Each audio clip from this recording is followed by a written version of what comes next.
Regents Review, June 2018, problem post number 3. A population of rabbits in lab P of x can be modeled by the function P of x, where x is representing the number of days since the population was first counted. Explain what 20 and 1.014 represent in the context of the problem. Based on this function, we can tell that it is exponential, since the variable is in the exponent spot. Exponential functions are made up of an initial value and a base. The initial value tells us how much we're starting with, and the base will determine whether we have exponential growth or decay and indicate the factor that we are growing by or decaying by. So when we answer this question, we want to make sure we hit on 3 important points. We want to talk about what number, what it means mathematically, and what it means in the situation. So let's start with the 20.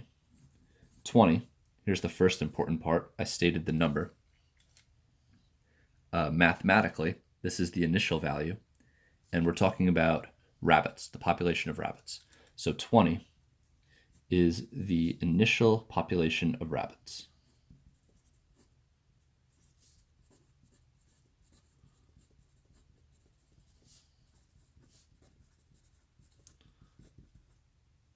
So I hit my 3 points. I talked about the number. I said what it meant mathematically, and I connected it to this particular context. The next number we have to discuss is 1.014. So 1.014 is the growth rate, or the growth factor, I should say. It's a growth factor of rabbits with respect to time.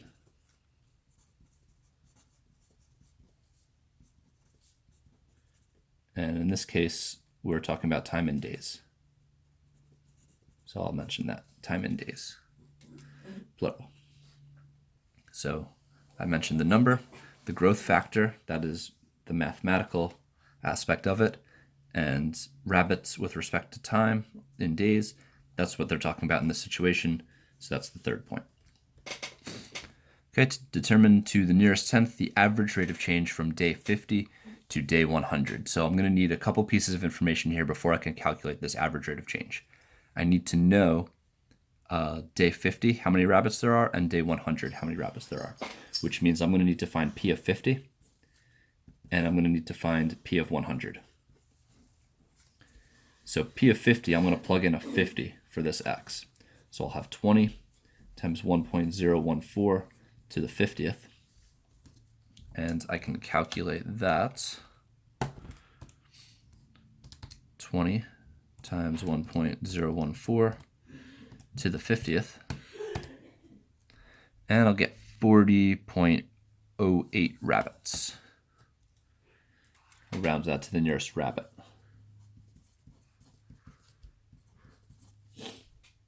To the nearest tenth. Aha. So 40.1. P of 100, I'll do the same calculation, except I will substitute a 100 for x instead of 50. And that will give me 80.3. So that would be 20 times 1.014 to the 100th. So P of 100 is equal to 80.3. So now I have the value for P of 50, I have the value for P of 100. Now I need to find average rate of change.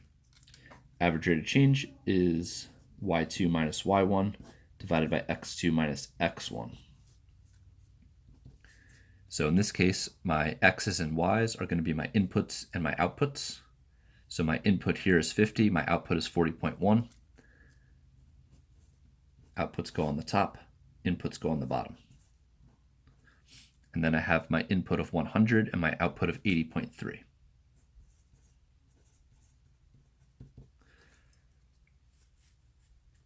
So I can put all of this into the calculator right away. And I had 40.1 minus 80.3 divided by 50 minus 100, which gives me 0.804. So rounds to the nearest tenth, 0.8.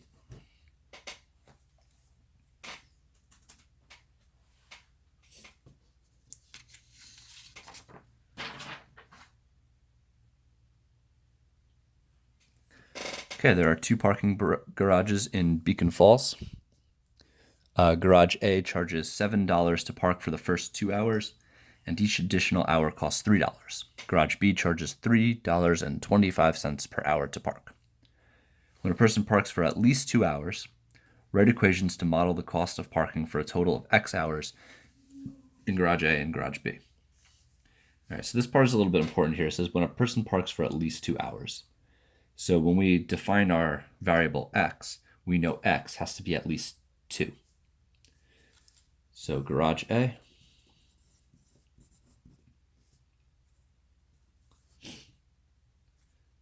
will say that the cost, let's see, do they give us variables here?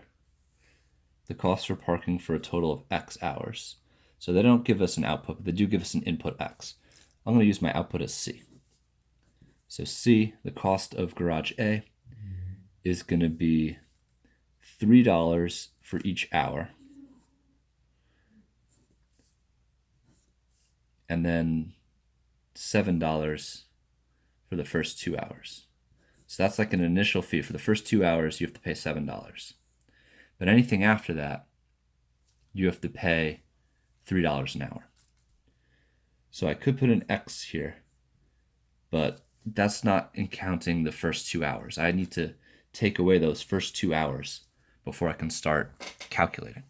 So for example, if X was 2, let's say you parked for 2 hours, right? When a person parks for at least 2 hours, the smallest value of X could be 2. 2 minus 2 is 0. 0 times 3 is 0.